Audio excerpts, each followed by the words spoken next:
Welcome, comrades, to our new education series. This series is called Abolition. We want to talk about the instruments of state oppression, really, state coercion that we're dealing with in day-to-day life, and which are seen as quite natural. You know, you need the police, you need the army, you need prisons, etc. And we want to discuss if there are perhaps better ways to deal with what's with society, basically.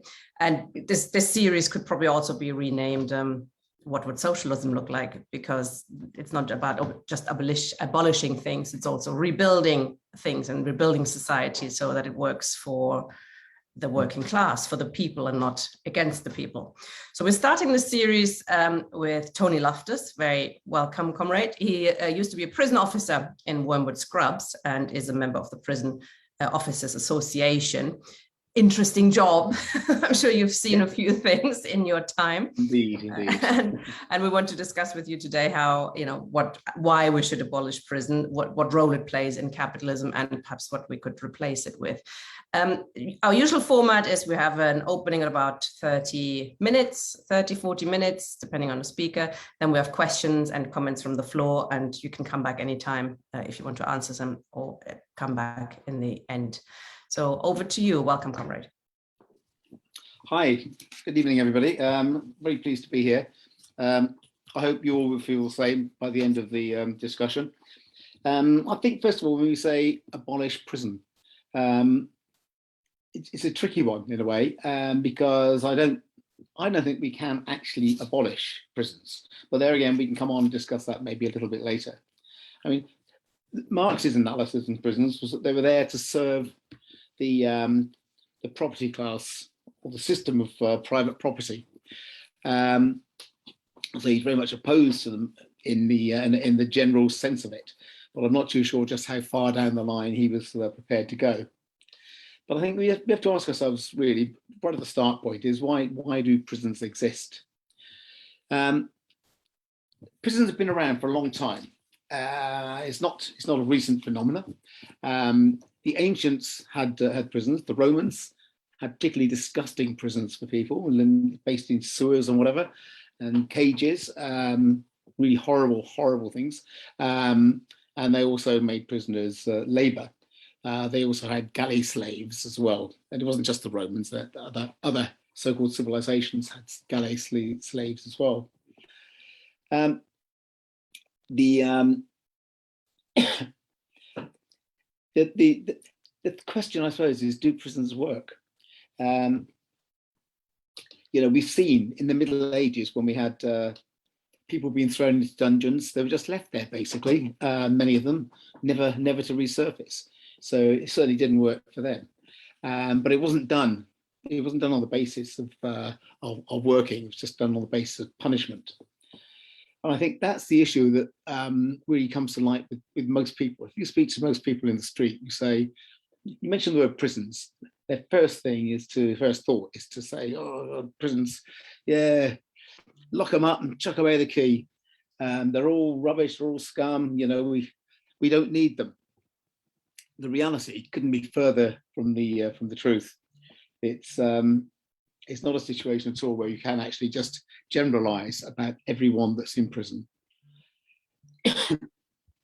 Now, the first prison in this country was a place called Millbank. Nothing to do with the Ministry of Energy or whatever it is, a few years ago. It was started by Robert Peel in about 1816, held about 1,000 prisoners. And then later on, 1842, Pentonville was built. Now, Pentonville was like a purpose-built prison with individual cells and on a special structure where prisoners could be observed quite it is by a relatively small number of officers. Every year after that, virtually, another prison was built in the country as people started to think more about rehabilitation in some respects, but also continuing the whole thing of punishment. Now, we have to look really at, when you think about prisons, at who is it that goes to prison? Well, of course, most are men. The vast majority of prisoners are men. And they're in there for a vast number of different reasons. The overwhelming are for crimes against property, theft, muggings, etc. Although there's an increasing number of crimes now associated with fraud and computer crime, which is not surprising, really. They actually showed quite an upsurge during the pandemic period, whereas some other crimes dropped off. And they think that some of the crimes of violence dropped off because the night economy was stifled. So people weren't out and about as much in the dark, as it were. But in this country, we have something like 85,000 prisoners at any time, in prisons that were actually designed to hold just over 70,000. So you can see that it's far too many for the capacity of the prisons at this stage, which means that prisons are overcrowded, which leads to all sorts of other complications. Most of the prisoners are relatively young, well, under 40. Very few older prisoners. Many of the older ones are either sexual offenders who've been caught late in life, or people who are often in for violence, people who've had domestic violence later in life. Rather than in divorce, they kill their partner. Does happen quite often, actually. And a few others are in for not paying their bills, basically, when they get old. And I mean, it really comes down to the vast bulk of people who are, I say, under 40 and predominantly working class or even sub-working class in some respects, people who are completely out of the system. I was surprised when I joined the prison service. Now, I started life in marketing many years, worked for a big multinational for many, many years, and then decided to, well, when the opportunity came up, have a change of direction, and thought I'd try and do something useful, so I joined the prison service. And when I went in there, I was just really surprised to see the breakdown of the numbers, the sort of people that were in prison. An awful lot of young men. But what really struck me was that so many of them came from very, very poor backgrounds. I mean, I used to describe the prisoners as falling into three basic categories, which overlapped quite considerably as well. And they were either bad, very tiny number actually, really bad, sad, and that's really the vast majority. Then a word I don't normally use, mad, I just use it as a rhyming memoir, really, because I wouldn't use that as in everyday speech generally. I mean, people with mental health issues, and that is an enormous number. You know, maybe 60%, as high as 60%. I think in America may even be higher. So these are people who really shouldn't be in prison. For them, prison should be abolished because it's a completely inappropriate way of dealing with people who are suffering from what is illness. You know, I mean, you don't put people with broken legs in prison. So if people's got a broken mind, you know, they bang them up. With staff who have not been trained to deal with mental health issues, staff who just are under pressure themselves and then find themselves confronted with people with a whole range of really terrible conditions. And the sad prisoners, as I would call them, are people who, I say, mostly working class, although quite a few from the traveller community as well, which really surprised me as well when I first started. They're people who, in their lives, have had very little in the way of human comfort and contact. People who, as kids, were never cuddled, were never patted on the head and praised. In fact, usually the only approach of a hand on a head to them would be a clip around the ear or a punch. Violence is endemic in many of the families that people come from. And of course, poverty, drugs, alcohol, and again, an awful lot as well with learning difficulties, which could be classed as mental health as well. But I mean, a huge number of prisoners are illiterate. And in fact, I spent some time when I first joined teaching prisoners to read and write, which was very, very difficult because I had to do it within the normal time frame, not within the education department. It had been privatized and was just really ticking boxes. So this huge number of people who are very, very, you know, they've never had anything in their lives, but coming to prison, they actually suddenly find they have friends. They make friends. And this is one of the dangers of prison in a way, that people go in there and it's like a training camp for some, not all, but for some, they go in, they meet people, they get to know the tricks of the trade, as it were. And of course, on leaving prison, because they can't get work, because it's very, very difficult on leaving prison to actually end up with a job, they find themselves mixing with the same crowd again on the outside, and then inevitably they end up going back in. I think it's something like 25,000 people reoffend every year. And in fact, for some people, when I was there, it was almost like a revolving door. You could see them go out on a Friday morning or whatever. You say, "Hello, Charlie," and jokingly you say, "I'll see you again," hoping that you wouldn't. But within 4 or 5 months, you come onto the wing, and there would be Charlie again. "I know, Governor," and back in again, and just back into the routine. And because many are just doing relatively short sentences, they're petty criminals for the most part. And in fact, a huge proportion of prisoners are in on drug-related charges.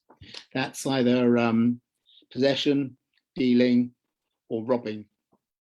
Got a number are in for robbery of chemist stores, and etc., or mugging people in the streets for money for to feed their habit, and also for possession.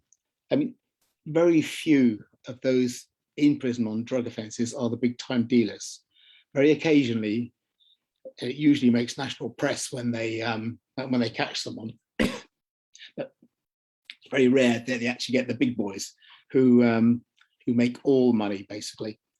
And it's just usually the people at the bottom of the pile, the expendable ones basically. And of course there are a small number of what I call the bad prisoners, and these people who are really very, very difficult. I mean, they usually have mental problems as well, because that's why they are bad, but they're sort of very violent. They don't make friends with anyone apart from one or two, maybe in a clique. They don't have a good word to say for anyone else. On the outside, they've done some terrible things, horrible things, and they are what I would term as the bad. But it's a tiny number, and even they, once they're in prison, quite often will settle down and get on with a routine. Now, most people, when you talk about prisons, think, "Oh my God, it's going to be horrible." Now, I don't know how many of you have seen the program Time that was on just a couple of months ago, which is an excellent drama, and really quite realistic as to life in prison.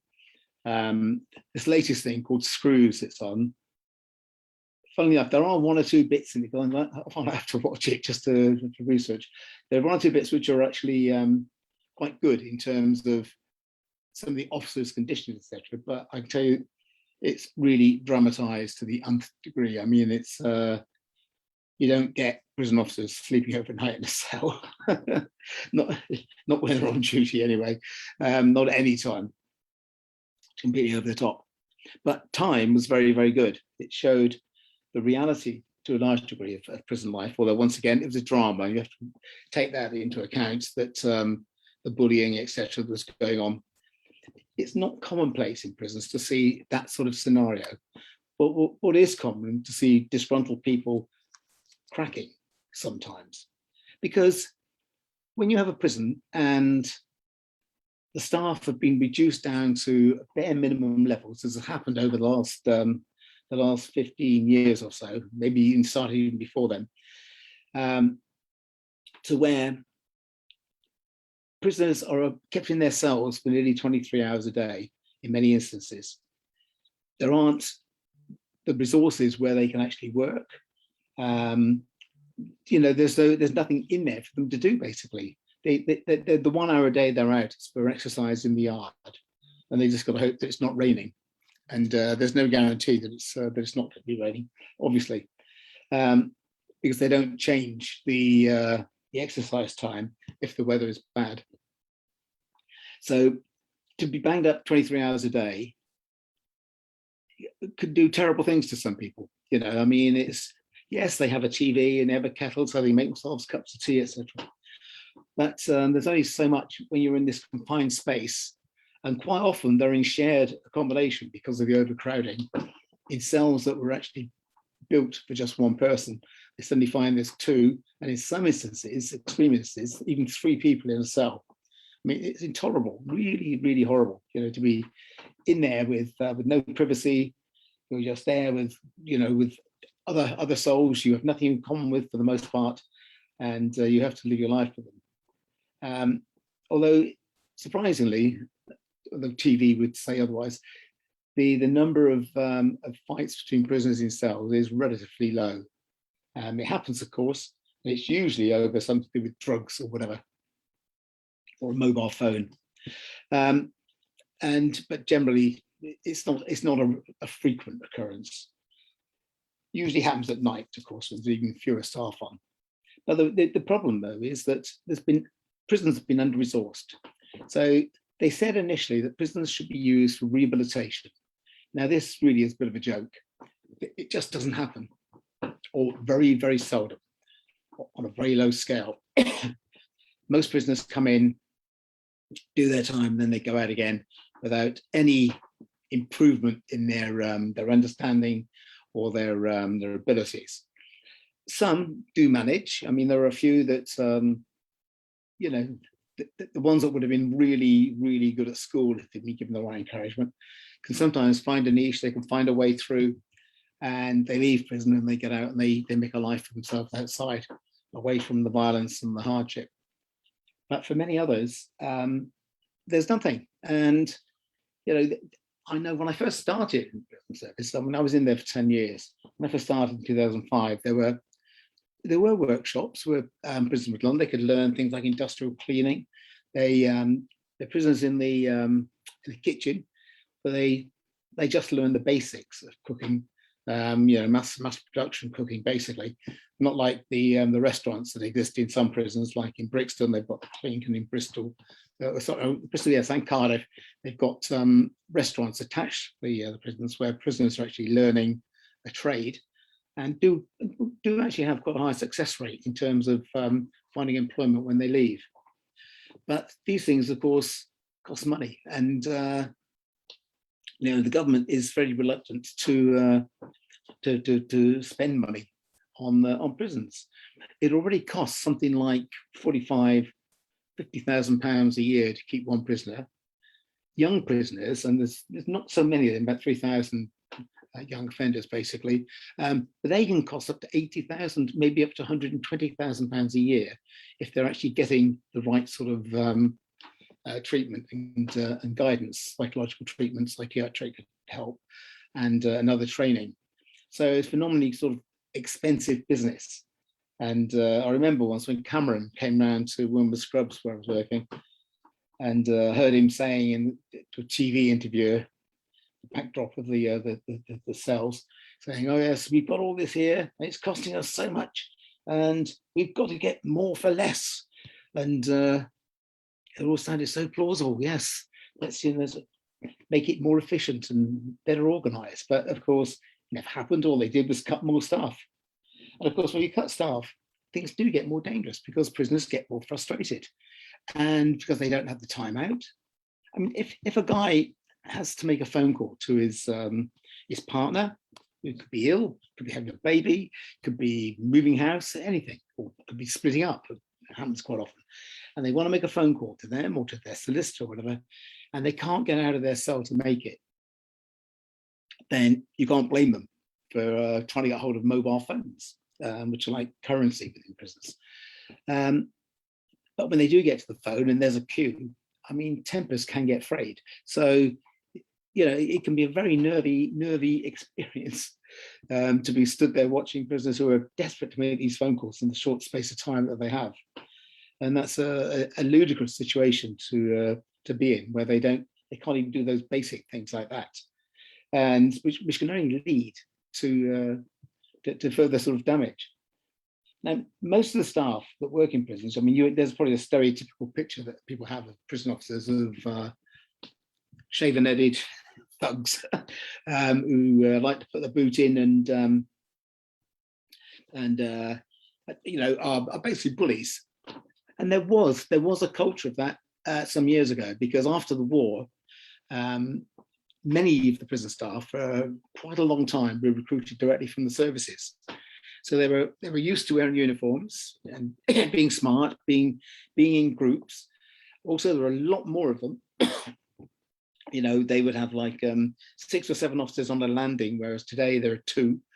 And a landing is, they've been in the prison, you've got four levels in most prisons. So 1 landing is each level, and there are like 60 prisoners on each level. So you've got 2 staff to deal with those prisoners. I mean, just imagine if you speak to every one of them just for 5 minutes every day, that's 5 hours of your time used up, which is obviously impossible because there's so many other things to do as well. So it's very difficult to sort of get a real rapport with prisoners on that sort of basis. So it's very difficult for the staff to actually, as I said, to get that rapport. Many of them nowadays, it's a different sort of level of recruitment. People are coming in with a different mindset to the old days, and the bullies and the thugs, some of whom were at Wormwood Scrubs and were actually imprisoned themselves for what they did, which was pretty intolerable. When you're in that situation, you've got literally a captive audience, and you're bullying them and intimidating them. And it's just disgusting, really, really the lowest of the low. In fact, there was even a National Front branch in Wormwood Scrubs in those days. It shows how far back we were going in the 1970s that was. And before I joined, I hasten to and some of the officers that were there then. But it's a different sort of breed of officers now, but it's the training is much better than it used to be, although that's been cut back, I believe, recently, and it's not as thorough as it was when I was joining. I mean, it was a 10-week course. I mean, it was really intensive. I mean, every day a different topic almost, and very, very intensive. And you had to pass it all every day to get through the course. And then you're chucked onto the wing, and it's it's very, very difficult to start with when you're in there with what you perceive to be sort of violent men. And what people don't realise is that, yes, the police can have a hard time catching these guys when they say, oh, yeah, police were very brave, they did this, did that. You then got to realise that these people are then living with the officers 24/7, every day, day in, day out. Officers have to deal with them, and it can be tricky. That's why it's very important to build up some sort of rapport where the prisoners can respect you and you can treat them with dignity and some integrity, so that they can actually hopefully lead some form of better life, or actually realise that not everyone is against them. Another issue with prisons, of course, in this country is that the racial mix is very, very disproportionate. Far more young black men are in prison than would be the average. And this, once again, I think stems from the basic poverty within society, and also discrimination on the outside, and the fact that many young black guys find it very difficult to get work when they leave school. Many find it difficult in school to start with, find themselves dropping out, hanging around the streets with mates. And it's very easy in that situation to get involved in crime. And you find, once again, when you're talking to these young guys, many of them are absolutely brilliant. They're really, really nice young guys.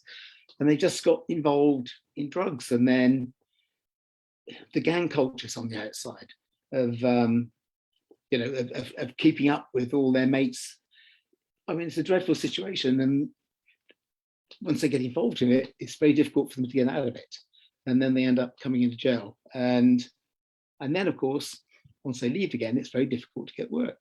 Very difficult. I mean, for these guys to be able to get a job is very, very difficult.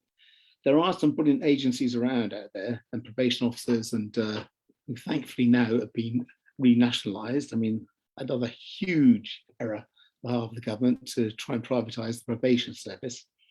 So when they get out, there are people who do try to help them, but it is difficult. I mean, a lot of employers, but when there's surplus of labour, cheap labour, then prisoners are at the bottom of the pile. But those that do make it can actually make quite a success. So there are some good stories. What else was I going to say? Yes, other countries. I mean, Sweden have actually reduced the number of prisons over the last few years. Germany is trying to, and so are Holland.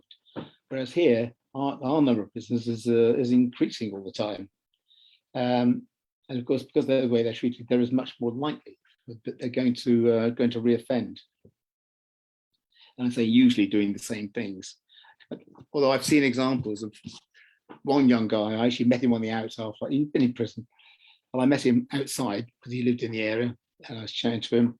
He was saying he never ever wanted to end up back in prison again. He'd had enough. He was a petty criminal. He was in there for drugs. And then next time I heard, 3 months later, he'd been charged with murder. He'd been robbing a place, and you may have read about it in the news some time ago in Shepherd's Bush. He was coming out of the premises with some laptops that he'd stolen, and he was probably going to sell for about 20 quid each.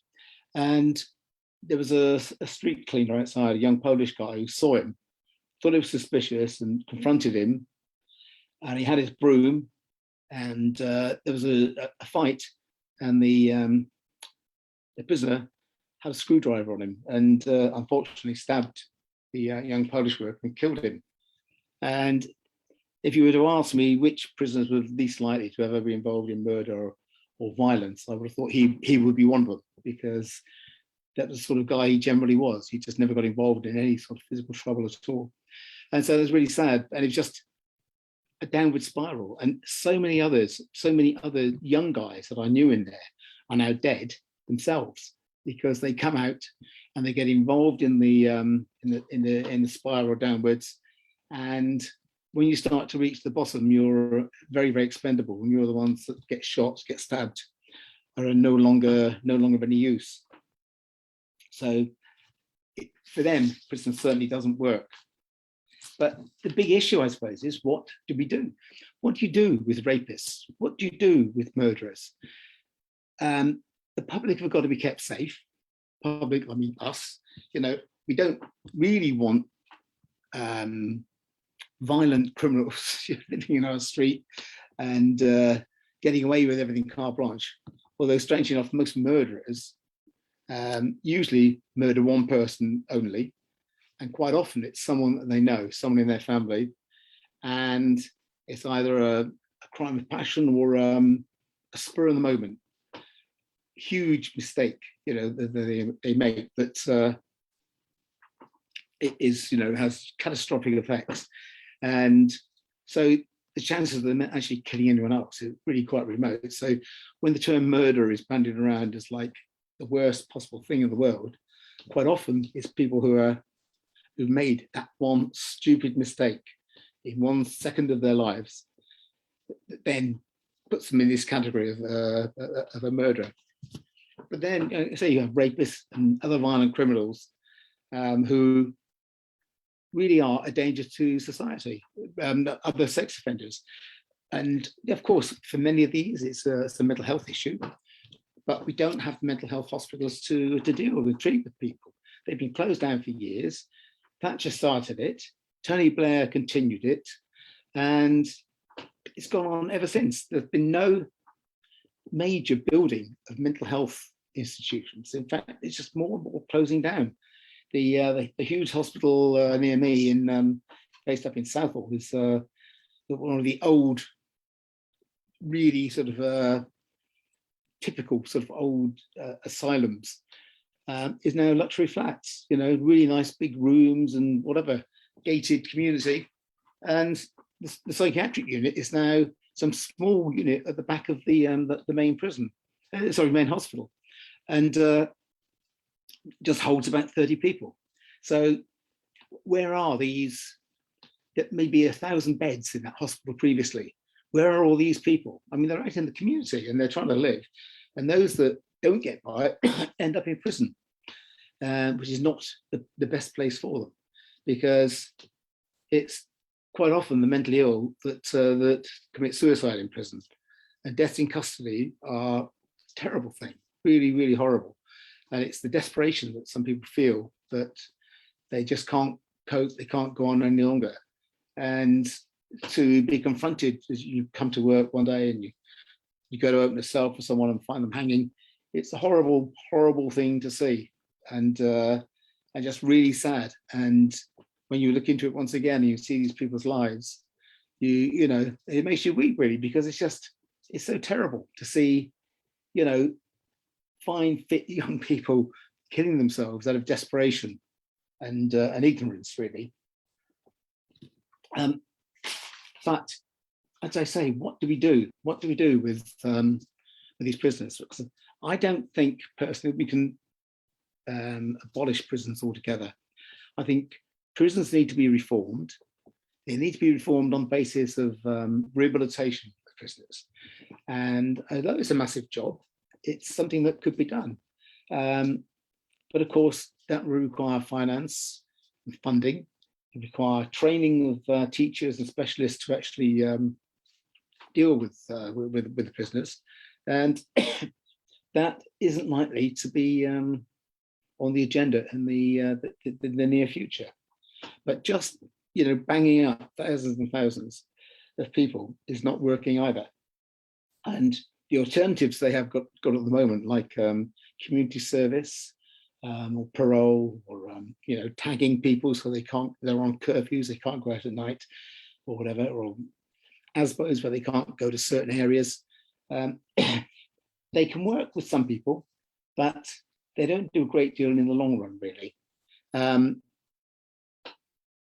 But they are just some of the few of the alternatives that are available to people, also the society.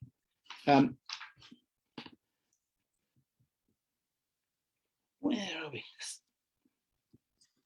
Yeah, people say, just got to cover this lastly here, that prisons are a deterrent. I mean, my answer to that is, well, if prisons are a deterrent, why do people go back?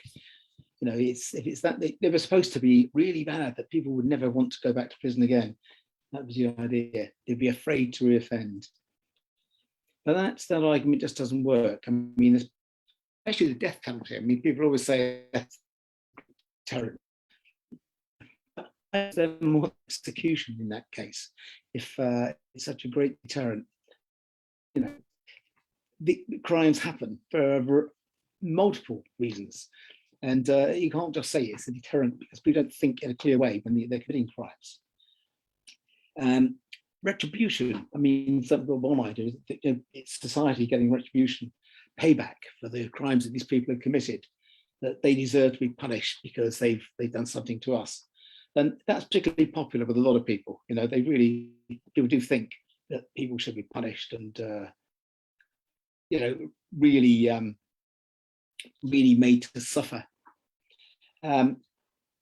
Another way of dealing with some prisoners is through restorative justice. That I did quite a lot of work in when I left the prison service, which is where you get offenders and their victims together, and in very, very sort of stage managed scenarios, very, very careful and very safe. You wouldn't dream of doing it if there's any danger to the victims or whatever, and if they didn't really fully understand the whole situation.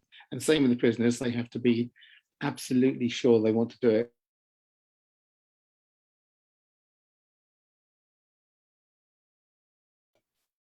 Nope. I think there's an issue with the comrades' internet connection. Can you hear us, Tony? Tony? Oh, I think he's gone, but he was summing up anyway. I'm sure he'll be rejoining. I'm sure not the only one who was going to say wow after that opening. I thought that was really, really interesting, useful insight into the humanity as well of people in prison. I think it's quite the comrade has done a really good job humanizing people in prison and explaining who they are and what are they doing in prison. And there's only a small percentage of really bad people.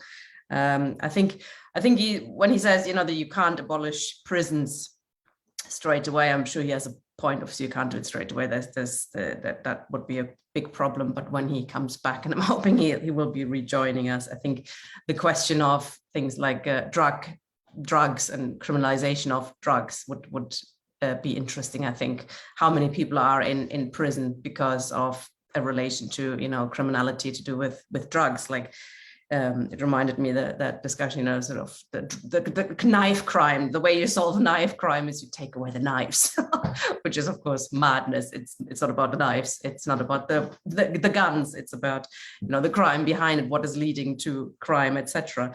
So I do think prisons should be abolished. But there he is again.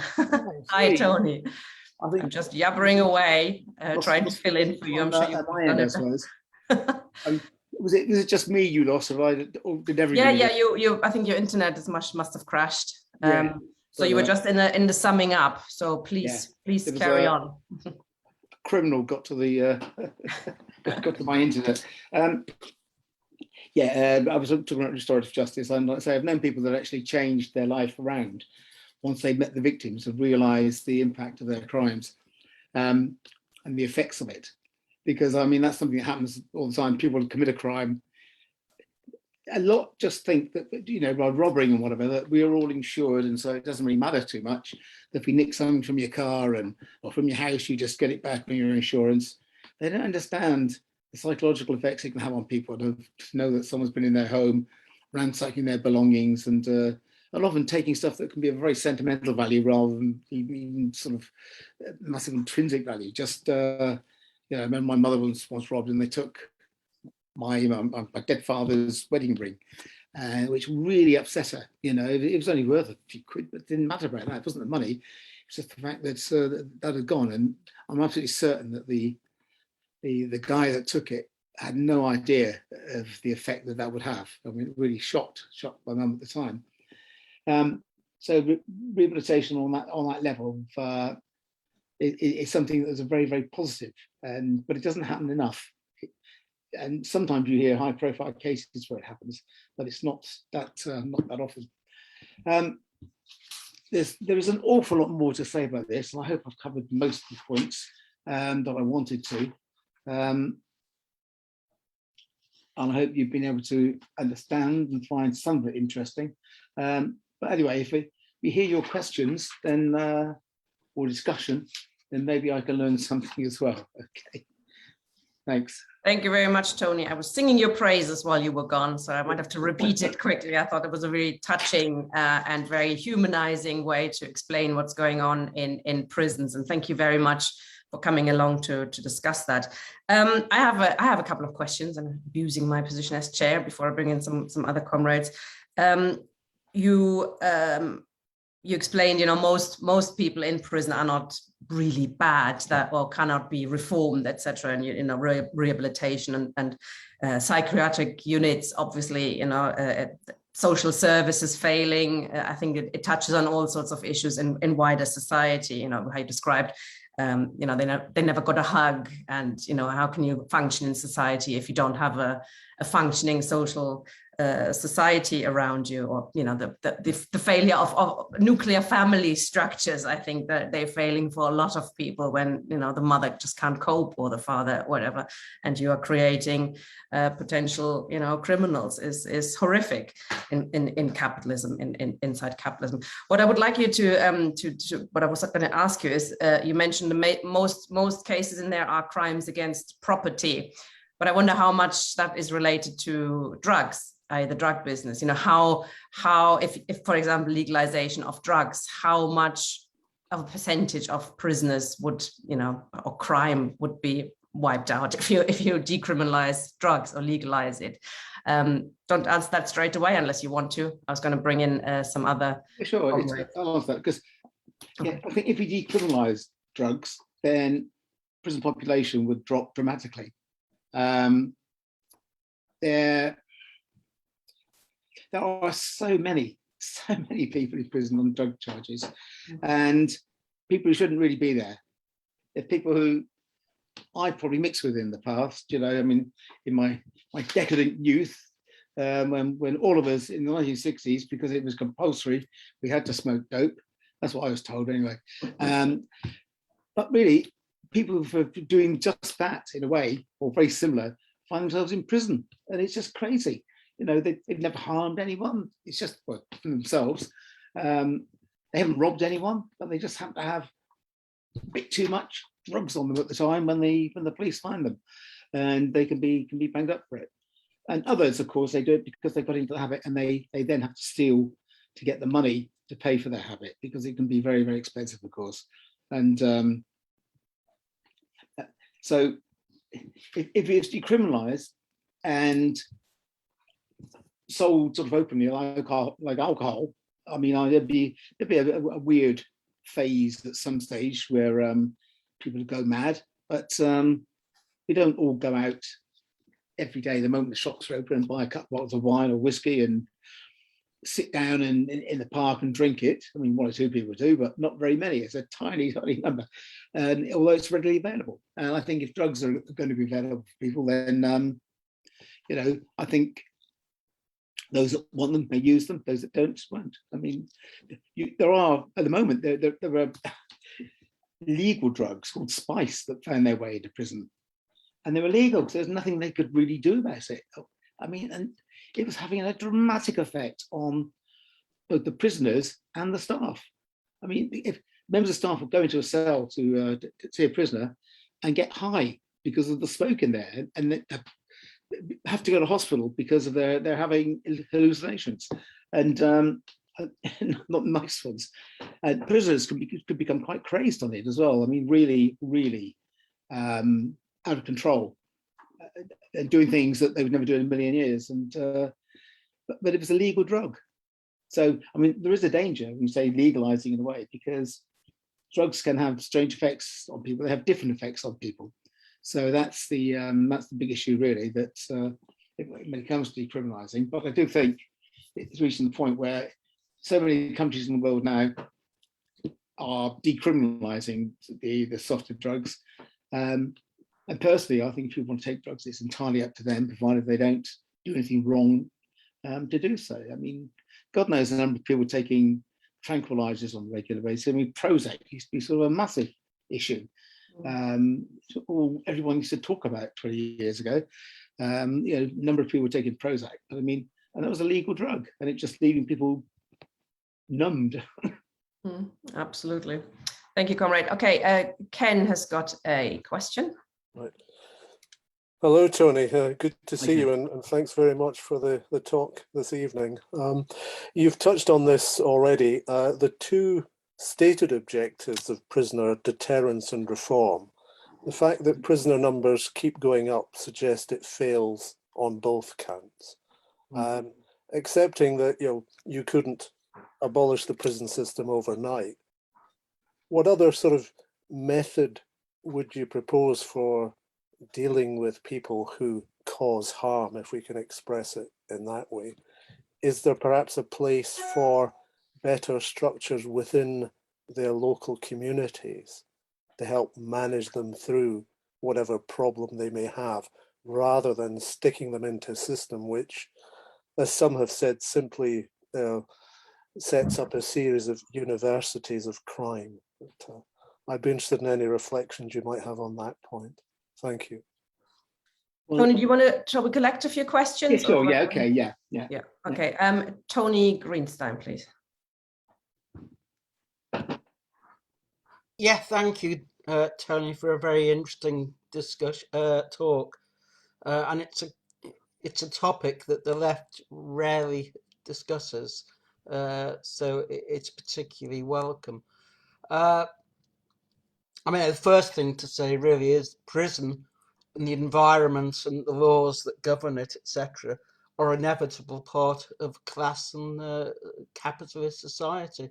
And that goes for virtually all crime. I mean, not simply robbing someone, but I mean, rape, for instance, doesn't arise out of nowhere. It arises out of an attitude to women that they are lesser human beings, or they are the property of men to do with as they want, etc. But I also agree that it's unrealistic, and it would not gain you much traction to simply call for the abolition of prisons, because it is quite clearly the case that some people have to be kept apart from society simply because they're too dangerous. I really don't think there's any way of getting around that. But it is worth looking at the political environment, because whereas, as you say, Sweden, the Netherlands, and so on have relatively enlightened policies, when it comes to Britain, both major parties, of course, are committed to locking them up and locking more of them up. And New Labour was equally as bad, if not worse, with the number of laws it passed with prison sentences attached to them. I mean, the days of, the Wilson government, where there was a relatively enlightened move towards reducing the population. I mean, reducing the prison population doesn't seem to be the aim of any government these days, and certainly it won't be of Keir Starmer. But I just wanted to reflect slightly, because I have had a brief experience of prison myself. I didn't hit anyone over the head. I should have had. When I was 18, I was remanded in custody for a week for possessing cannabis and not turning up on bail when I should have done, because I preferred to go and see the Kinks in Liverpool, and it was a long way down to was it Uxbridge Magistrates Courts, if I remember rightly. And so I was remanded to Ashford Youth Remand Centre. It's disappeared entirely, but it was quite a horrific place. I mean, when you went in, you were stripped naked at reception, and black prisoners were hit by the big white prison guards, and it was incredibly racist and incredibly violent, and basically you kept your head down. And of course, one of the more unpleasant things, which I think has disappeared entirely now, was slopping out of your prison cell. So I mean, you had to defecate in front of someone else in your cell, which is not the most pleasant experience I can find. Whereas now there are toilets of sorts in prisons. My second experience was last March, when I was remanded in custody again, this time for going on a Palestine Action outing, as it were. And I spent again a week in, Birmingham Winson Green Prison, where there were a very large number of Asians, possibly a majority. I mean, I was on the remand wing.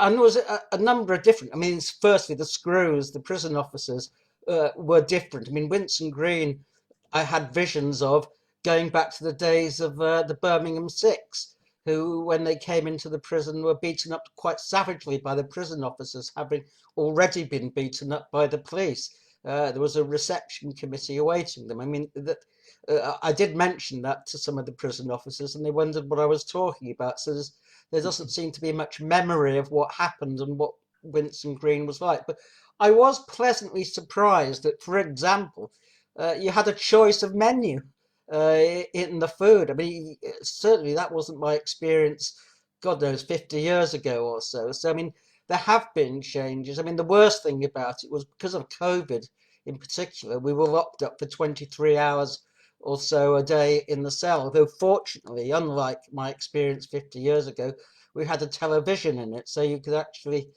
occupy yourself, although the library wasn't open again for COVID reasons. So there have been changes in the prison system, but of course the prison population, I think, has virtually doubled since those times, and that is one of the real problems. I mean, we can make certain demands, which is that people who are guilty of victimless crimes should not be imprisoned. Shoplifting shouldn't be an imprisonable offence, nor should not paying your council tax, and all those they are crimes of poverty, and poverty should not be a crime. Homelessness should not be a crime, for example. Living a traveller lifestyle, which is being made into an imprisonable offence, again, that should not be. The left does need to take up demands for a reduction, and a very savage reduction in the prison population. Yes, I mean, there are some people, you know, rapists and so on. I mean, would anyone suggest that the Yorkshire Ripper should have been free to go on his way? I don't think that's a realistic demand, and that would ignore the safety of women and so on. But we certainly should be raising this as a democratic demand in a capitalist society. What happens if we achieve socialism? I would see that the causes of crime would not be there, and therefore we would look to a society where there are no prisons. But that time is not here. But we should certainly be making demands over prisons and the whole custody system a key demand for the left. So I'll leave it at that. Thank you. Tony, do you want to come in now or a bit later? Yeah, sure. Just can I just point out, Tony's got a criminal right behind him, just over his shoulder. Indeed, you're right. But he's under control here. Yeah. Where are we? Well, take Tony's points first. I think well, it does cover both points. The real cause of crime is capitalism. There's no two ways about it. It's the whole system.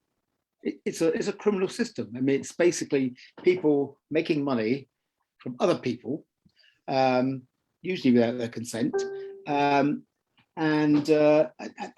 building a system of greed and avariceness and really despicable behaviour. I mean, it's what the ethos of our society is based on, you know, making money and greed. And if that's pushed right the way through society, then it's no wonder that when some kid sees some lovely trainers on TV or whatever, or some sportsman wearing them, he wants them. Hasn't got a chance in a million years of his parents being able to afford them, so it's easier to go out and steal them. And you know, and then be in with the kids on his block who probably got their shoes in much the same sort of way. But it is, yeah, poverty is really the issue, and that's something that would have to be addressed. Well, I mean, that's the whole point with getting socialism, to actually get people into a quality and standard of life that they no longer need all the things that they can get most of the things that they want without having to resort to crime. And it's sad. It's this failure. It creates criminals. I mean, it's the whole point.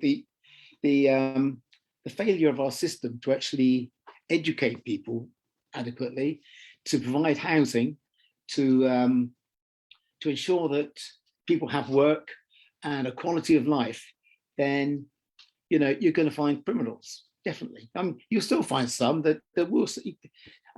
Well, we see it all the time. The tax dodgers. I mean, the really wealthy, you've got every advantage in the world, are amongst the biggest criminals on the planet, but they get away with it. They never get caught, and they make sure that the laws are written in a way that they can't be charged.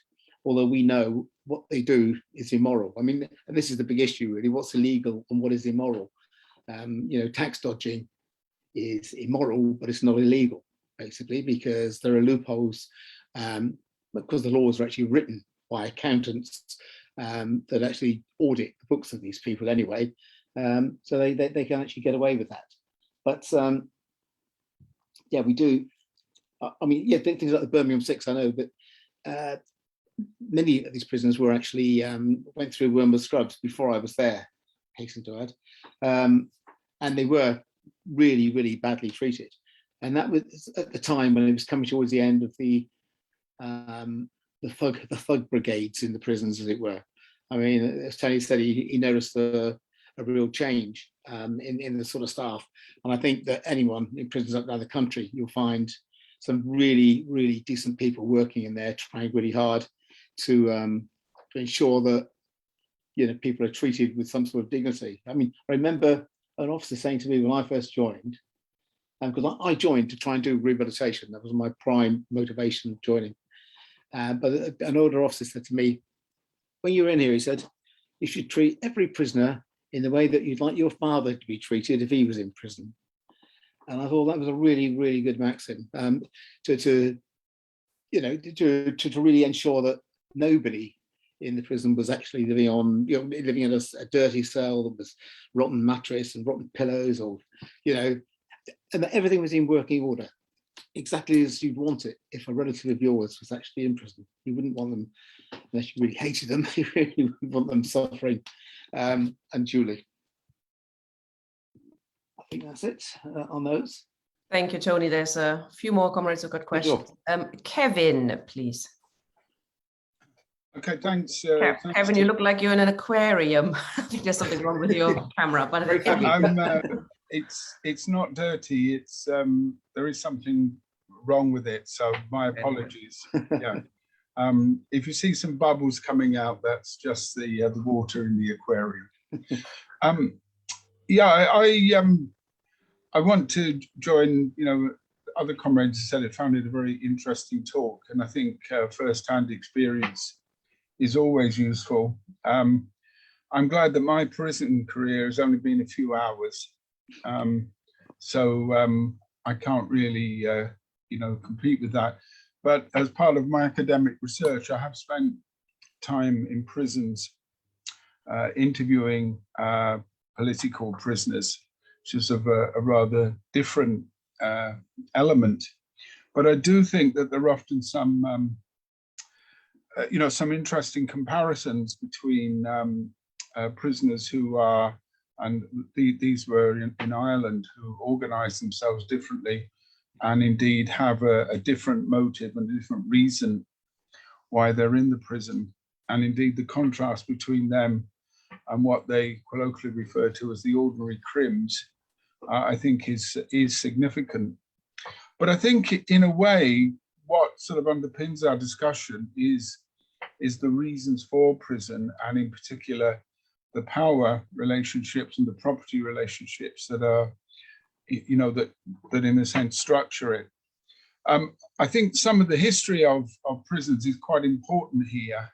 I know that Tony began referring to Millbank, but of course prisons are older than that, and I'm sure Tony was really talking about modern prisons.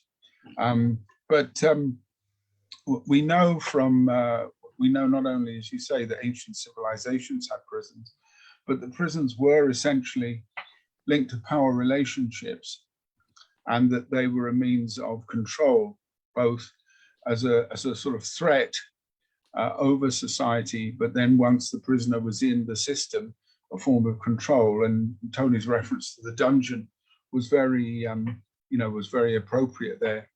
I think we get a sort of sense of it certainly in the Middle Ages, and of course even earlier. If ever you go and visit a castle, and you often think of them as quite attractive buildings, maybe slightly romantic, but you also have to think of them as places of oppression, and indeed symbols of oppression. So prison is clearly linked with that, and much of the modern politics around the prison issue, and I would say this certainly goes back into the 19th century, is linked to those, not only those questions of power, but also various moral panics and moral agenda. And the idea of prison being a form of rehabilitation is a modern idea in one sense, but also a very old idea in another. And I think that so much of the debate about prisons is framed in terms of this debate about punishment and retribution. And the differences in how particular crimes or particular issues are dealt with can often reflect that. So I think our approach as socialists has to look at the social construction of crime, what constitutes a crime, and indeed, the causes of crime. I nearly said tough on crime and tough on the causes of crime, but I think one part of that equation is very important. So some of the things that Tony Greenstein was just saying, obviously, are quite right in terms of prison conditions, payment for prisoners, the sort of offences, and so on and so forth. But we also need then to think, about the type of power relationships that will exist in a different type of society. And often when we think about socialism, and Tina said this right at the beginning, our ideas of socialism are often linked to fairly immediate sets of demands, often quite important demands, but we often think in terms of housing, we often think in terms of levels of income and living standards. But we also need, I think, to talk about the nature of power in that society and where power will lie and how it should be exercised. And also, I suppose, and this again goes back to the debate in the 19th century about prisons, not only the reasons why people arrived in the prisons, but what we should then do when in a society when people's behavior is deemed to be intolerable or dangerous, then we look at it in that sense. In other words, we look at it collectively, and we look at these issues and as parts of social behavior, so that our model of treating is, I think, is linked with that. Now, this, of course, runs counter to popular ideas of prison. It's it's often sort of seen as rather weak and wishy-washy, and the sort of people that Tony's been holding up would obviously lock them up and throw the key away. Brigade wouldn't tolerate it, would indeed regard it as positively dangerous. But our approach about social issues is to look at them as rooted in our society, and to see prisons in particular as a function of that. So when we're talking about changing society, when we're talking about a society in which power is in the hands of the working class, in which we have different organs of power, and we don't see power as an abstraction over us, as a set of structures that are designed to control us, but actually forms of emancipation, forms of liberation, that we as the body of the citizens, as the working class, we're the people who have the power, then I think we can start to see the changes in social behavior that give rise to what is at the moment referred to as crime, and also would, I suppose, in any society, murder, violence, rape, and so forth would all be. But these would be crimes against the person, and they would flow, I would argue, from the way that we regard other human beings and the way that we regard our own power in society. So although these may sound utopian, and indeed they run counter to much of existing discussion, I think it's that type of frame. We have to put forward an alternative vision of how we see society, not just simply having a negative approach to what exists today. We are against that sort of thing, as they say, but we're also in favor of some positive human emancipation, and the prison is really the best place to start. Indeed. Thank you very much, Kevin. I'm reading out one question before I'm bringing in Mike Craig. John is asking, I believe the prison sentence in the USA has basically reinstated slavery, probably a bit much, but there's certainly forced labor. Do you think there's a danger of this happening here with the prison system? Okay, Mike, please, can you come in to ask your question? Yeah, I'm afraid Kevin sort of stole my thunder. He talked about most of the things I was going to say. But about 30 years ago, I worked for a year as a crime prevention researcher in a voluntary organisation called Exter here in Northern Ireland. And part of my job was to interview victims of crime. And certainly I agree with the point that people who smoke dope or, snort coke or whatever it is they want to do, that's a victimless crime, except if they then go on to steal in order to feed their habit. I also agree with Tony, shoplifting is a victimless crime. I mean, we have to face the fact that our whole economic political system is based on a crime against humanity. It has got the most theft, the most victims of theft. It's based on theft. It's got the most murder, because that's what war is. It's murder. And in order to, to change this, we have to change the system. We can't tamper with it at all. There's the crime against the person. Well, that war is a crime against the person. It's murder. Crime against property. We know that property laws are set up to protect the real thieves against smaller thieves. Personal property is a completely different thing, and the people that I interviewed were victims of burglaries, and they were traumatized by having their house rifled through, their personal possessions taken.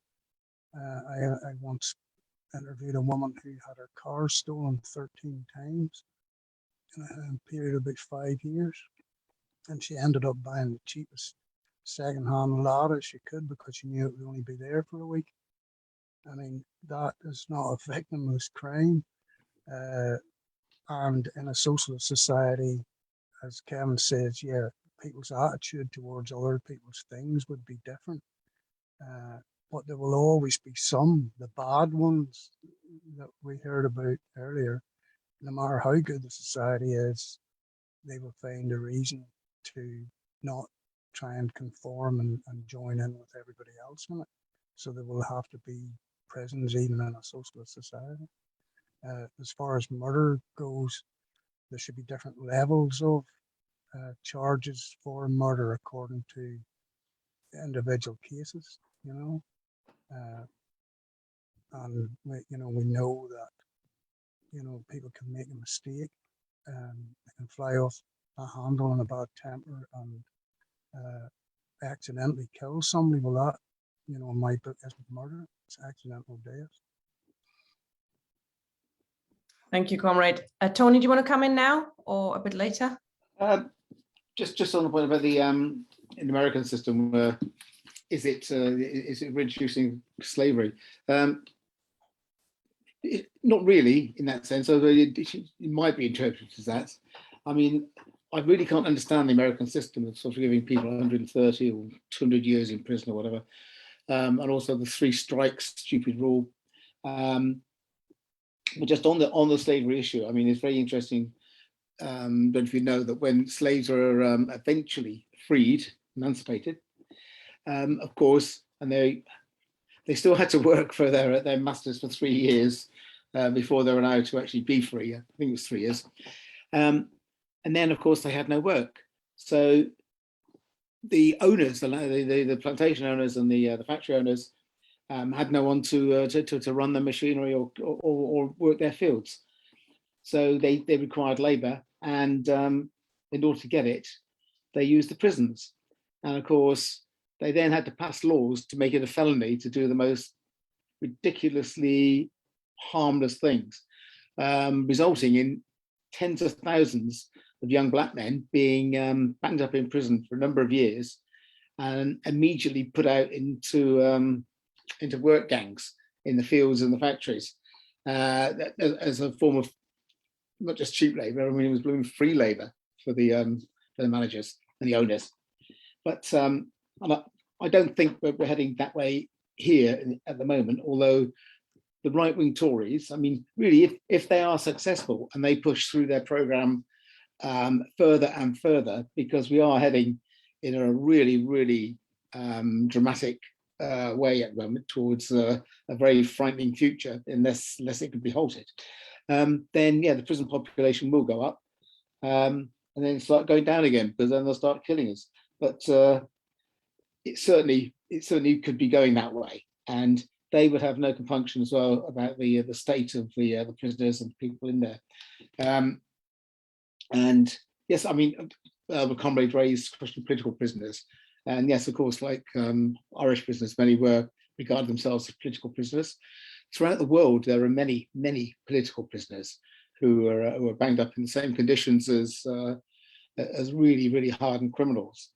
And of course, the other type of prisoner, prisoners of war, and we've seen the way in which some nations treat prisoners of war. There's still summary executions in many parts of the world of prisoners of war, and even the great civilized Americans, they torture people. You know, they torture lots of their prisoners. They kill lots of their prisoners, and prisoners of war, that is, and regard them as less than human. So, it's the whole mindset around prisoners and generally has got to change, and it is a change of society, and it is, yes, it's slightly utopian at this stage to be calling for it, but it's what we want to see. We have a vision of how society can be and how society should be, and that's what we've got to really fight for. And it ain't going to come overnight. There's a long way ahead, I'm afraid, of fighting. And even when we get the economic reforms in place, it's going to take a long time, because to educate people, it's not going to happen overnight. You have to get the schools built, you have to get the teachers trained, you have to get the whole system in place as well, so that we can actually get people on, at least on the road. But it's got to start somewhere, and we've got to start as soon as possible. Otherwise, more and more working class people are going to end up in prison. And when the numbers do increase, then the right wingers will start thinking about alternatives. That it's costing too much, and what can they do? And I just dread to think what the consequences could be. Thank you, comrade. Marie, please. Yes, hello. Thank you, Tony, for this beautiful testimony of yours. A lot of people have said what I was going to say, so I'm going to take it one notch further. It strikes me that Guantanamo is still open and there's still people in there. As you said, Tony, capitalism is a criminal system, and that's the case. And it creates criminals. And this bill, the police bill that's coming, is preparing another layer of people who be deemed to be criminals, and they will have done nothing at all except to defend their rights and the right to stand up. It strikes me that the government is done all these criminal actions because, in fact, lying to the parliament in their own terms is a crime. Yeah, but that was okay in the case, like you said, Tony. In the case of the power, then that's okay. It's only the small people who end up in prison. And so, what I would like to suggest is that. To look into what the women did. When I forgot who it was, I think it was Stephen Mitchell who raped a woman that was an off-duty policeman, and then he is in prison for life. I don't know if it is to do with him, but there was a demonstration of women. I forgot now the case, yeah? A big demonstration of women who actually stood up to say, we are taking possession of this problem. This problem is not happening between lawyers and courts, and we have a stake in here. We are coming in the street to intervene for justice ourselves. So I think we should take that on wherever one can, calling for example, this government should be tried. But it won't be tried by the courts, so we have to do it ourselves. We have to move on ourselves physically. In 1968 in France, there were popular tribunals in the streets. I don't see why we can't talk about it. We should talk about it, even if it cannot be done right now. That should be our vision. And then the rights of people not to be criminalized should be enshrined constitutionally, we seem to have nowhere where to turn to actually defend our rights constitutionally. We haven't got, they keep changing the constitutional rights through tweaking those that exist already. So I propose that we raise these questions in our organizations to call on people to have mass meetings, to have public meetings, and to have popular tribunals for this government that we have. Thank you, Maria. Okay, Jenny, please. Yeah, I just really would want to say a little bit about the other stuff that's wrapped around what happens to people in prisons. And 2 points, really. One is, first of all, the way that the Youth Justice Service has gone and the drastic cuts that there have been to that. But the other is the probation service. Now, as a social worker in Birmingham, way back in the 70s, my social work office was in the same building as the probation service. And there was a lot of backwards and forwards and toing and froing when it came to working jointly with families where one of the family was convicted.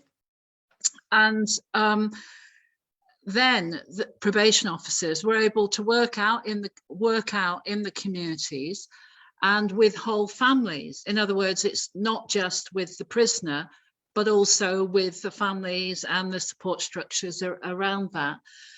And gradually that got reduced to a kind of reporting officer, parole officer sort of style, where all that happened was that upon release from prison, the ex-prisoner would have to report to the officer every few weeks, with very little sort of support stuff going in to that ex-prisoner afterwards.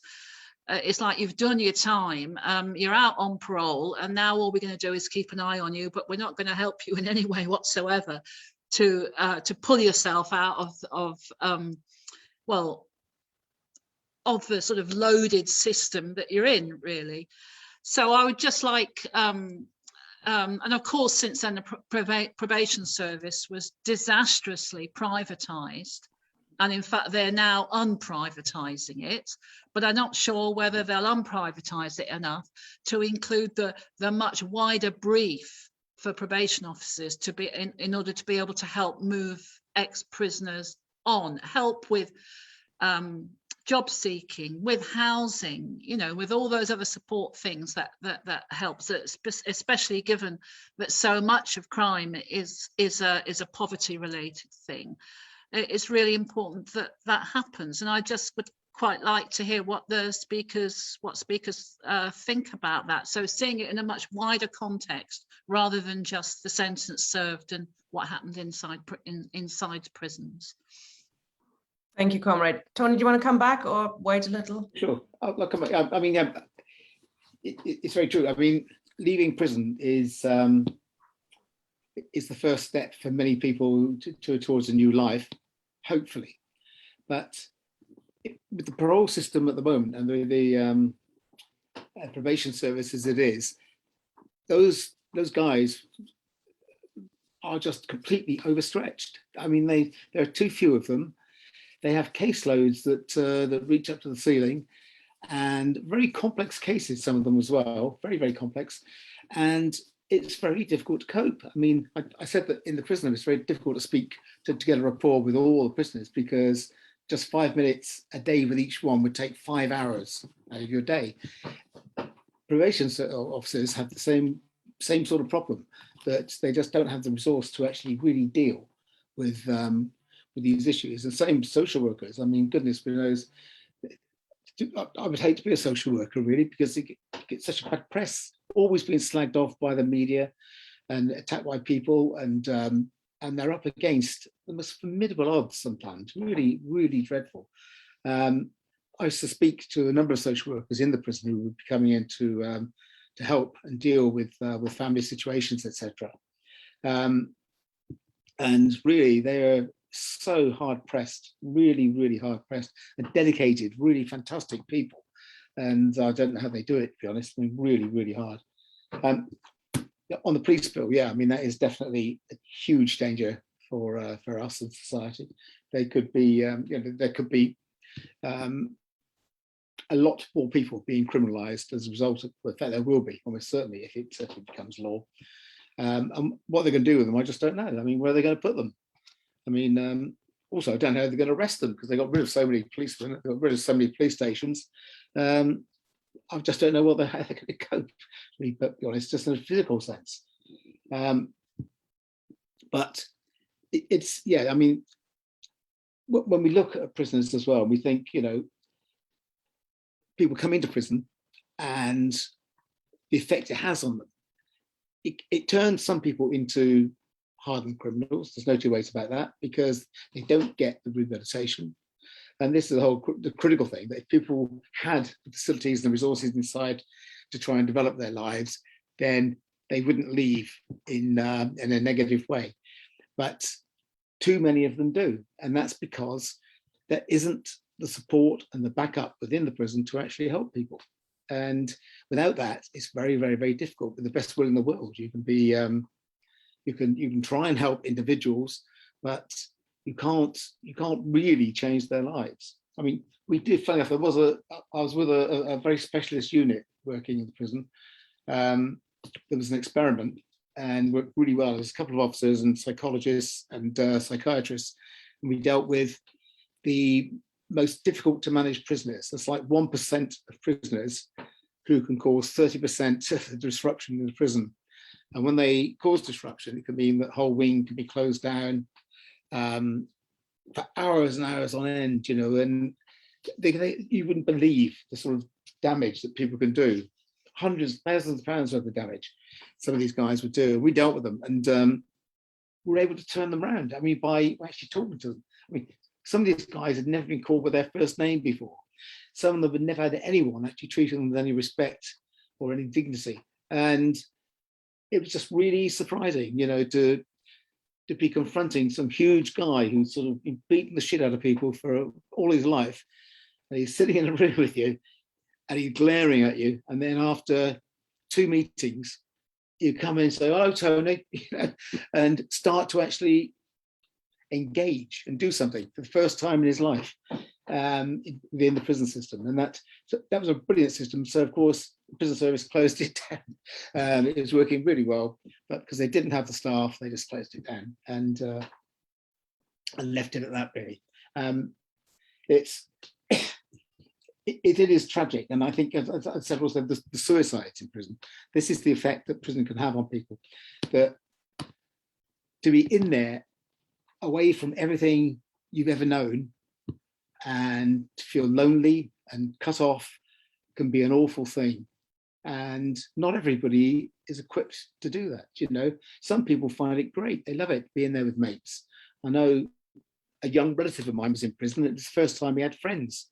He actually, he felt he was somebody. He felt not actually important, but he felt that his life would change itself, because on the outside he was very antisocial, and suddenly he was in prison with people like himself, and he found that he was getting on with people. He got on very well with the staff, by all accounts, and it turned his life around in a way. Unfortunately, he got very, very sick on something else that changed everything later. But yeah, I mean, the effect of prison on people can be so devastating, and you see families breaking up all the time. And that, when you get that letter comes through and the prisoner's got the letter and he's crying in his cell, and the door's locked, you can't go in. You're not allowed to go in because there's not enough staff around to open the door. And because you could, one officer obviously can open the door physically, but you're not allowed to, because you have to be very aware of security reasons, of going in alone. And it's heartbreaking. It really is, to see people in that state. And often when they're in there for such stupid reasons as well, they should never be in prison, and they find themselves in there. They find that their partner can't wait for 2 years or 3 years, that their kids are ill, all manner of things that affect people. And you know, it can have devastating effects on people like that. Not just that, but just their whole emotional state. People can get hooked on drugs in prison. They can become, you know, become addicts, and they can have breakdowns in prison, and they do. And there's not the resource to help them, and it's really, really tragic. Indeed, thank you, Tony. Helen, please, as next person. You made some very good comments in the chat. Thank you for coming in. Hiya, I'm just making dinner for my dad at the minute, so we might walk in, I don't know. But yeah, I mean, I did feedback in the chat as someone that's spent, well, relatively considerable time in prison, but although it's, you know, it's great, of course, and important to hear from people who have worked within that system reject it, but I do think that it's important to have people that have been subjected to it as well, parts of stuff like this. So it's just a bit of feedback around that.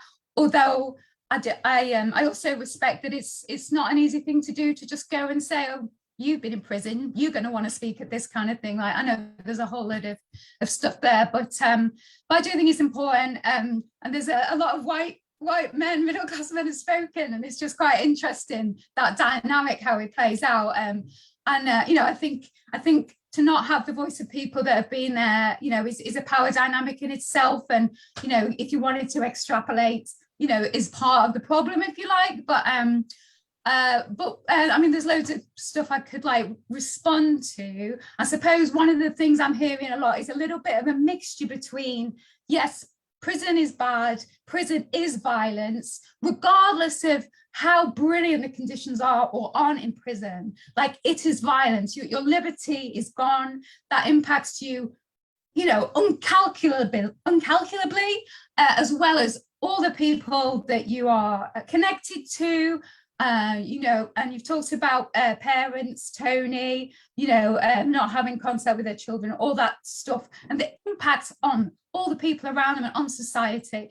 But what I'm still hearing is like a kind of sort of something, a not clear kind of position, really. And I guess everybody's going to have a different position. But there's a lot of talk around these conversations often go to conditions. Oh, well, in this prison, you know, you couldn't even do this, you were locked up 23 hours a day, and all those kinds of stories. And I think that focusing on well-being in prison, we've got prisons, so in the one hand it's important, and it's great that there are people that are doing that, and I'd hate to see what we had without that. But we have to choose when we do that very carefully, I think, because as people have touched upon, it is a system issue, it's a capitalism issue, it's an inequality issue, and things like, you know, it's conversations for me around things like universal basic income, like how we fundamentally address the inequalities in society, and move towards something completely different, and try not to get too distracted, or only get distracted by the kind of the local problem of, well, what about people in prison now, and what about their conditions, which obviously is important too, and we have to deal with where we're at. But I think there just needs to be more consciousness around when that's the focus, and actually reminding ourselves that all the stuff that the left movement is about and fights for is, you know, arguably anti-carceralism. And I'm not an idealist, having been in prison as well. And that's another thing that's important for me to say around abolition. And I like talking about imagination, because it's hard to imagine ourselves out of a place where there aren't a few people that you just think, oh my God, they are such a danger to society. Okay, they're a danger because they were so neglected and abused from such an early age that now really we can't be sure that we're safe from them, you know, unless we know 24 hours a day what they're doing.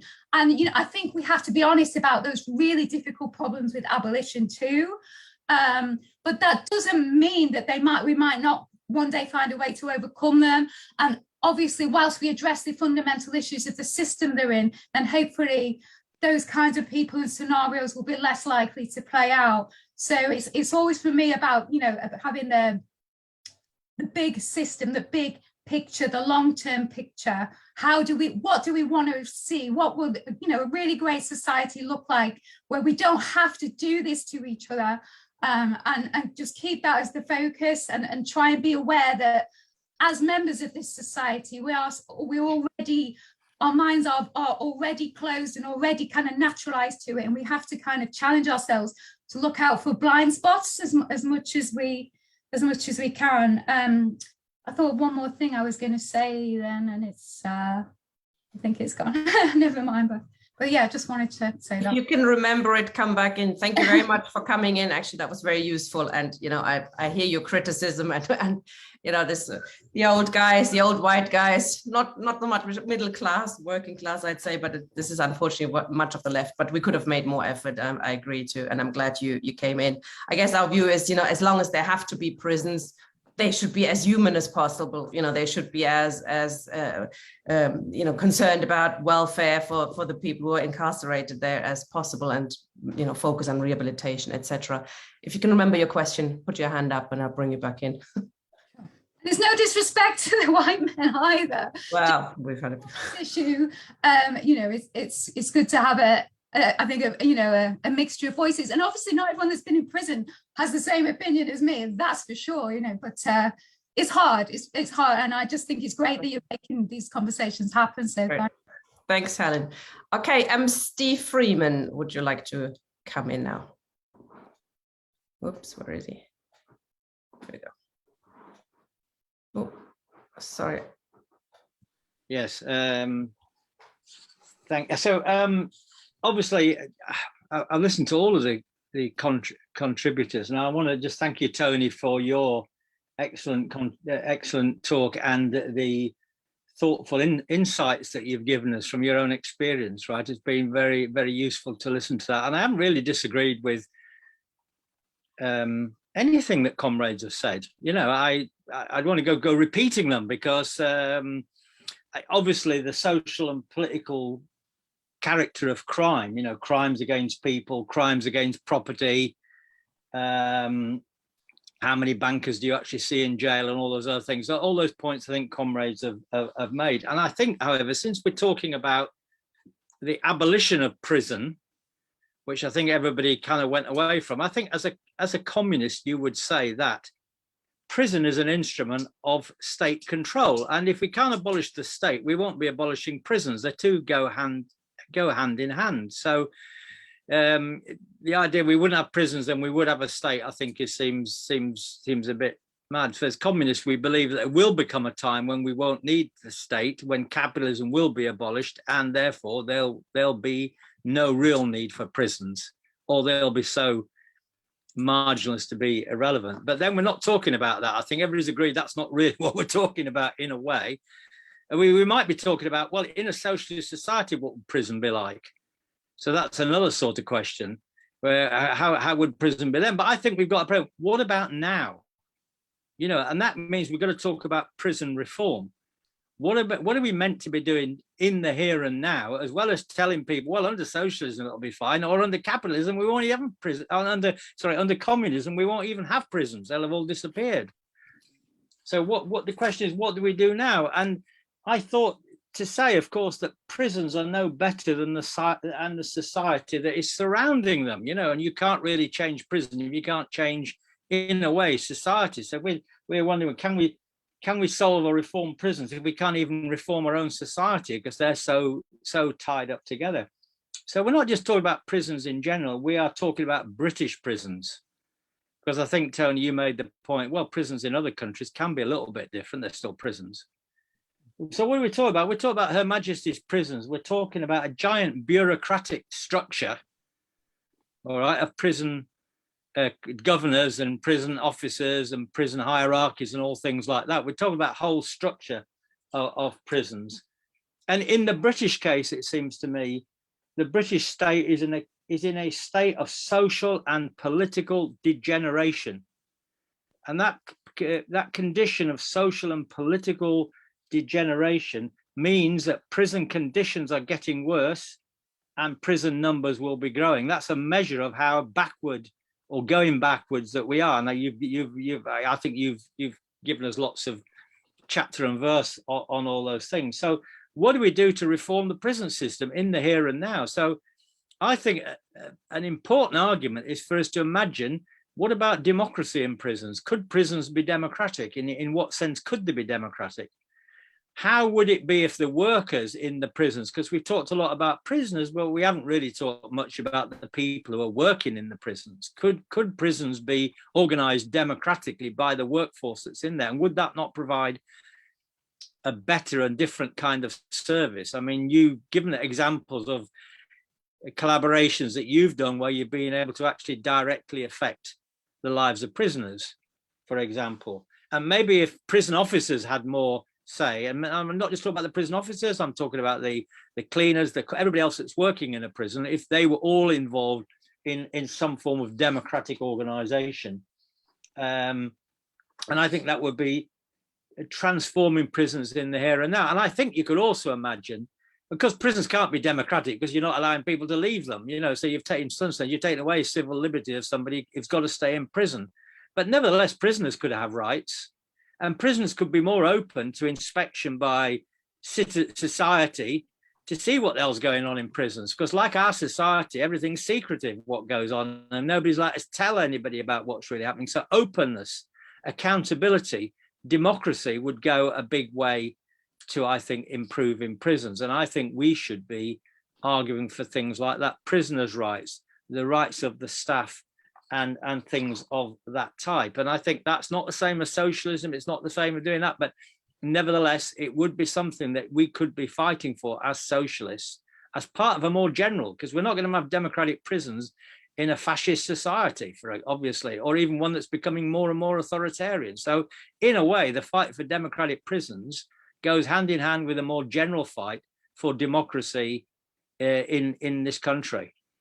You know, when our democracy is going downhill, I would say, degenerating, and that's the problem we've got, privatization being one aspect of that. So I think I'll finish there. Yeah. But Very good point, Steve. Helen remembered her other question. So I was going to come back on what he was saying then, if that's... Yeah, sure, go. Yeah, I think in general, I disagree with most of what you said there, although I totally appreciate where you're coming from, because it is a very pragmatic, well, this is what we've got, so how do we make it something livable, something more humane? But actually a lot of what you talked about is in place in prisons to some degree. When I was in prison, I sat on different panels for equalities and decision making. There was all sorts of processes actually for sort of feeding back into the prison, and the prison would sometimes actually be very responsive to that, but ultimately the power sits with them.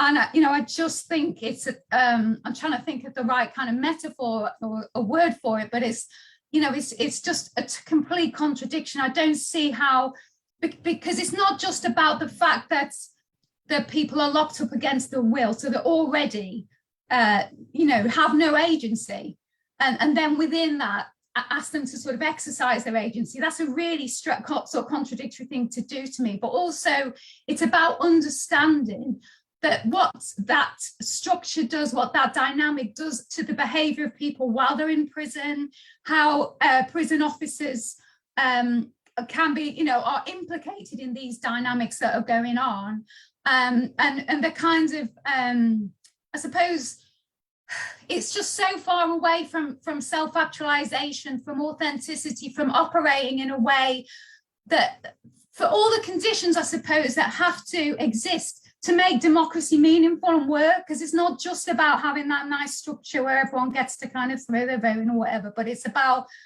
about everything that allows people to even find, to know themselves, and to have the integrity to stick their neck out, and to be who they want to be, and stand for what they want to stand for. And nothing about prison, being in prison, does that. That doesn't mean I didn't benefit from sitting on the equality panel, I suppose, while I was in there, but let's not pretend that it could be something it isn't. And let's also remember that as soon as you've got something in place that maybe somehow is like worth boasting about in a prison, which I find really hard to imagine, how that is going to be used.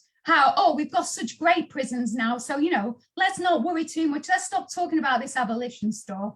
you know, because people have got it great, and we've got great rehabilitation programs, which is, you know, a whole other avenue that we could go down, that's often quite problematic. And don't get me wrong, there are people who have happened to have gone through prison and they've got clean while they're in there, or, you know, they've met the right person that saw something in them. There are, and I'm sure, you know, people have benefited, for example, from knowing Tony. You know, there are good things that can happen, but that isn't the norm, and we shouldn't romanticize it, and we should just remember what an act of violence it is. Sorry, I'm really getting on my soapbox, but I just think we've got to be so careful about going down avenues like that. So, you know, it's a very contradictory place to be, and could end up actually sort of legitimizing harm, I suppose I'm trying to say. Yes, I guess the question again, as long as we have to have prisons, we want them to be as democratic and as human as possible. But okay, Steve, you can come in quickly, but we have another person waiting patiently to ask a question as well. Just in response to what Helen said, I would simply say that we don't have democracy in prisons. The things that you do have, the power comes from the top. Sometimes they are very authoritarian prisons, or sometimes there are liberal prisons where you're allowed to participate in the ways that you've described. But I wouldn't mix that up with democracy. That's just allowing you, just like if you're in a workplace, the boss might allow you to have a say on something, but it's not democracy because you've got no real power. So democracy is power from below. It must be power with the prison officers. It must be power coming from their organization. And there must be some ways in which the prisoners collectively have a say, as opposed to simply taking some prisoners and putting them on a committee somewhere, which is merely another form of bureaucracy, as far as I can see. Thanks, Steve. Okay, Matthew, please. Okay. Yeah, thanks. Very, very interesting discussion, actually. It's one of these things, isn't it? I mean, I think you're right in terms of, okay, I mean, obviously, from our point of view, I mean, we would want rid of the current system altogether. And what Tony is saying, and rightly, is that most people who are locked up in prisons shouldn't be there. And most people are there because of poverty of one form or another, which is entirely, facet of the system. Plus, of course, the other thing, of course, is the capitalists are crooks. I mean, nakedly now. The politicians are crooks. I mean, look at Johnson's government. I mean, the whole crooks, and look at what happened in 2007-8 when, I mean, even the American Department of Justice agreed that most of the senior bankers who ran the system were crooks and should be in jail, but they were too important and too big to jail, and they refused to prosecute them. The only people who prosecuted their bankers was Iceland. Otherwise, I mean, it's basically a free pass. And increasingly the capitalist class itself is actually basically nakedly criminal and indulges in that against the rest of the population. The point is to point that out. And I think the thing is also, in terms of the US system, of course, is that of course what you've got is it's naked, essentially used as a method of social control. I mean, it's based on a system where you have the cops kill people regularly, and they kill, in excess of, was it 1,200 or 1,300 people a year that we know about, and probably far more than that. Under conditions, obviously, where there's essentially a low-level war going on between the state, the organs of the state, and the society, the bulk, certainly the working class, and under conditions in which people are being locked up. I mean, there are still Panthers in jail who've been locked up since the early 70s, and they refuse to let people out of any sort, particularly political prisoners like that. There's a whole list of political prisoners in the US. And you go to the situation, say, in the early 70s, where there was this discussion, well, okay, the prison system's too big, it's 200 or 300,000 people locked up in the state. And you then had the situation in the 90s where the Democrats, Clinton, and in fact, led by Senator Joe Biden, enacted all these laws so they could lock up a lot more people. And so you wind up with a prison population that's now 10 times what they were saying was too much in the early 70s. and that it's not an accident. It's deliberate. It's a method, of control and of conducting, as I say, a low-level war against the working class in particular. And that's what the Tories now are trying to do in this country, because actually, if you look at the rate, the rate of crime, most certainly crimes against the person or whatever else has been going down. So in fact, the response of the state is to lock up more people, because it's a method of conducting this war, which is becoming increasingly open. And so, in those terms, we should be demanding that, not only, obviously from a human point of view, but also from a political point of view. That it's a political method of the ruling class. And the thing to say also, well, look, we can't distinguish you people, who run the system of capitalism, which is basically a form of extortion, and increasingly we can't delineate between you people who actually run the society and the crooks, because actually most of you are worse than the crooks. Most of the people that you lock up. So this is a key point. Thanks. Thank you, Matthew. We've got Leah now as well. Tony, I suggest you come back at the end then to sum up, if that's okay. I think there's one more speaker. Hi, Leah. Thanks, Tina. I won't be very long. I've been saying in the chat about there's a really good program on BBC iPlayer, which is 8 parts. I'm sorry, it's 8 hours worth. It's called Philly DA. I don't know if Tony has seen it. And the reason I raise it is because it's somebody trying to reform the system from within. So basically a radical defense lawyer gets elected as the district attorney. This is all upstream. It follows him through, I don't know, the first year or so, maybe longer. And he has some successes and some difficulties.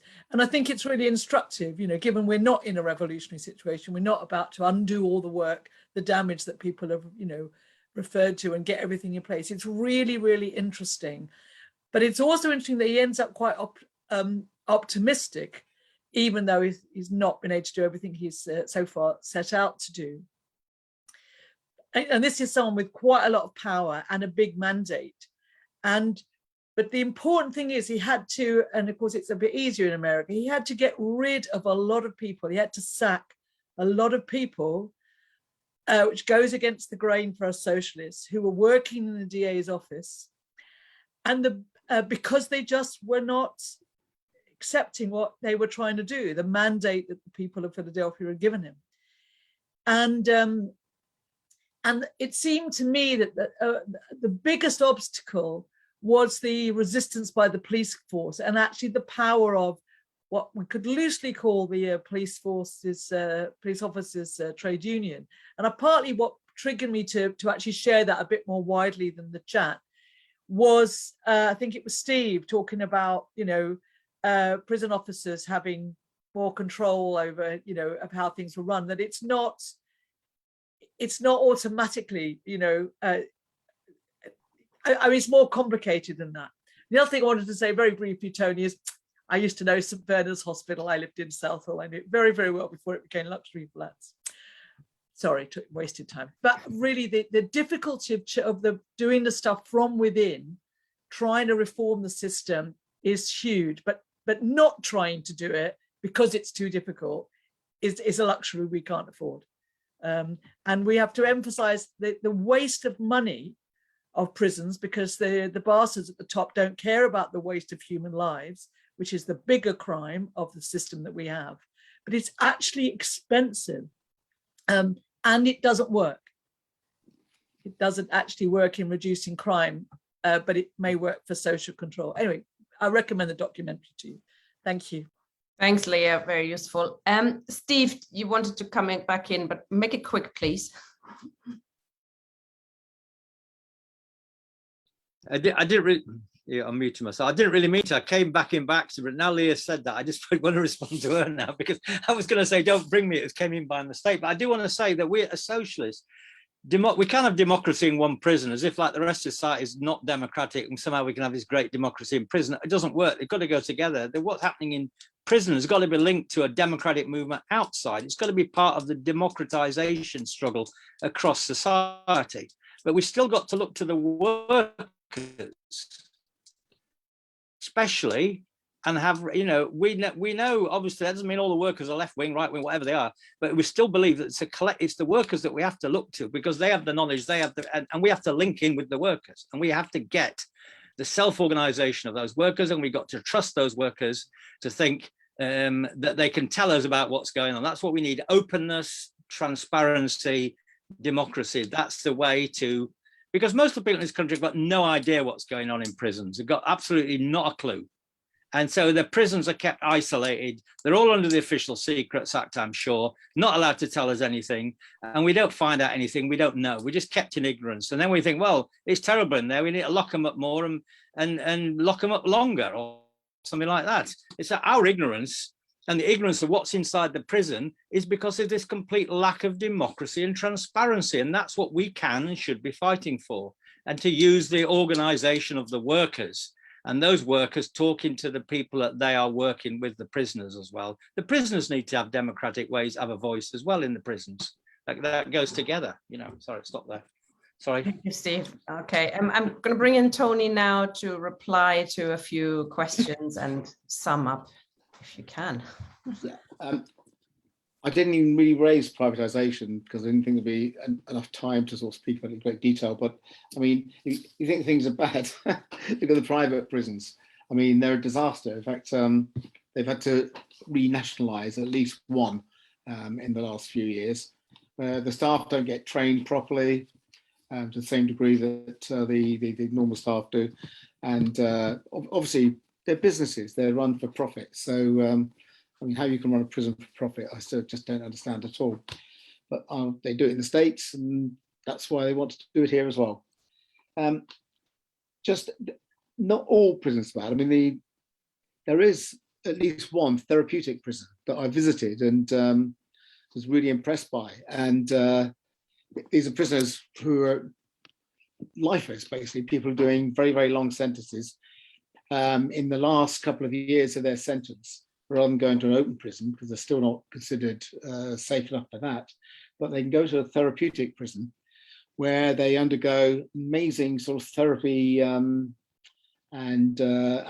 role play and acting scenarios that can really transform them. And the prisoners I've spoken to there were saying that it's the hardest prison they've ever done, because it's the first time they've ever had to confront their crimes and the impact of their crimes, and actually admit it in front of other people.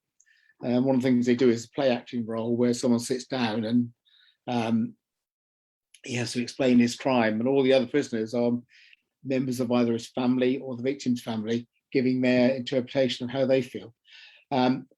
That's just one quick scenario, but it works. It takes a long time. Sometimes prisoners are very reluctant to actually talk, but they all do eventually by all accounts. And that's actually a state prison. Even the staff enjoy going to work there. It's a different environment, different situation completely. I also didn't deal with all my own experiences in prison. I mean, that could be another meeting, really. I mean, the things I saw and whatever within prison. I mean, some really, really horrible things and some good things. There's some really uplifting things from time to time, which are really, it made you leave work with a bit of a smile some days, but not often. I mean, just to say, yeah, prison reform is critical. They've got to be reformed.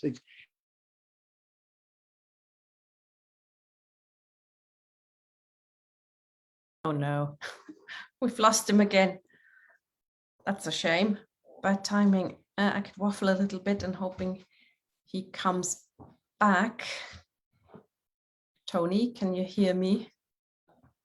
We can't hear you, unfortunately. Okay, just there he is. There, you're back. Whew. You have to unmute yourself now. Okay, sorry. Yeah, I won't. So I won't go in Germany. But all the things I've seen and the horrible things. But yeah, if we can start to get reform programs in place, then we may actually be able to make life a little better for some people. But of course, it's a huge job, massive job. And also, just on the point as well of getting actual prisoners who've experienced life in prison. Although actually for staff, it's not much different in a way, because you're in there, so much of your life is spent in there when you are a prison officer that, you actually take on a lot of the traits of prisoners. And in fact, many marriages break down as a result of staff working in prisons, because the way in which they behave when they come home.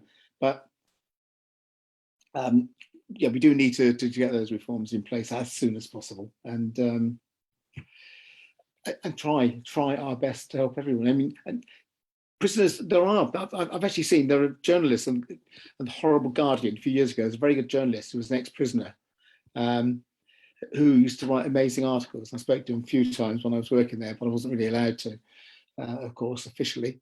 And also in Restorative Justice, I've met prisoners there, a guy called Peter Wolf, who's written a book on Restorative Justice, which is very, very interesting. I recommend anyone to read that if they get the opportunity, because you can see he was a guy who was a career criminal. Going into prison was just an occupational hazard as far as he was concerned. But he turned his life around completely once he'd spoken to one of his or two of his victims. But yeah, I'll conclude. Thank you all for listening. Hope some of it's been interesting and a bit thought-provoking, and thank you for the invite.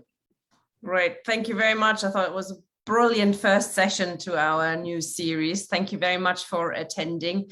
Thank you very much for everybody in the audience who've made such good contributions, and I think it was fantastic that Helen came along. I think she brought another perspective there. So next week we're going to talk about abolishing slavery. When it was abolished in America and in Britain. We have two speakers. One is from the US, Dan Lazar, and the other one is Andrea Gilbert from the Labour Black Socialists. That should be another interesting session. Thank you very much, comrades. Have a good evening. Thank you, Tony. Yeah. Bye-bye. Bye.